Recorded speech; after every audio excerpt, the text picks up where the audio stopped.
what I see a lot of beginner and even intermediate lifters make the mistake with is what exercises to start with, what exercises to move into, and then what exercise to end with.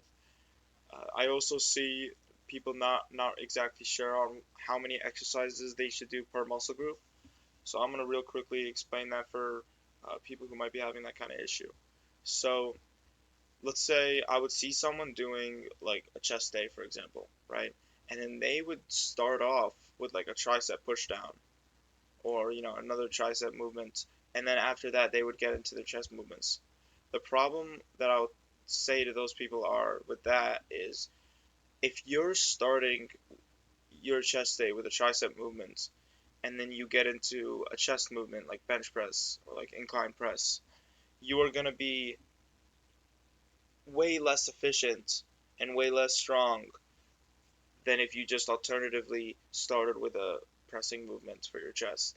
Because your bench press or any other pressing movement, the secondary muscle in play is your tricep.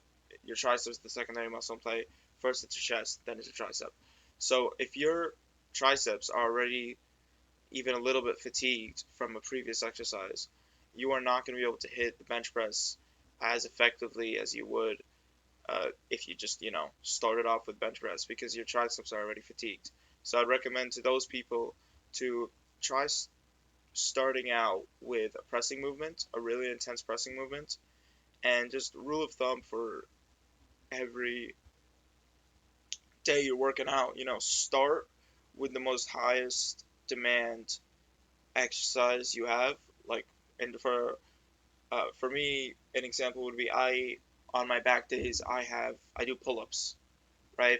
So I start my back days with pull-ups, and then I get into another back exercise, and then another back exercise, and then I get into start hitting the biceps because the biceps are a secondary muscle to the back. They're both pulling muscles. So I would start off with the most intense exercise you have. So for like a leg day, that would be like squats or deadlifts, or if you don't do either of those, leg press, and then get into the more easier exercises, less fatiguing exercises that are more dialed in on hitting specific muscle groups, like a tricep extension for the triceps, rather than a chest exercise pressing movement for the chest, triceps, and shoulders. That's pretty much it. So to answer the question on like how many exercises you should do for each muscle or muscle group, I'd say that really depends, on how many days your split is, or like what muscles you're prioritizing, or how long you're wanting to spend at the gym. But I'm just gonna give you guys like my what I do for my back day and my chest day. I have a 4-day split, so I do shoulders and neck, and then I do legs, and then I do back and biceps and forearms, and then I do chest, triceps, and abs. So I'm just gonna tell you guys real quick what I do for my back day and my chest day, because that's the most important. Um, so for my back day, I start off with 5 sets of pull-ups, and then I do 5 sets of seated like narrow grip row, and then I get into uh, lat pull down, wide grip lat pull down, 5 sets of that. And then that's when I get into my bicep movements, which I do 3 sets of preacher curls and 3 sets of incline curls, and then that's it for my back and biceps day. And I forgot to mention, but on my when I'm doing the pull-ups, I do as many pull-ups as I can, uh, and then I just hang there for as long as I can, so I can work the forearms a little bit.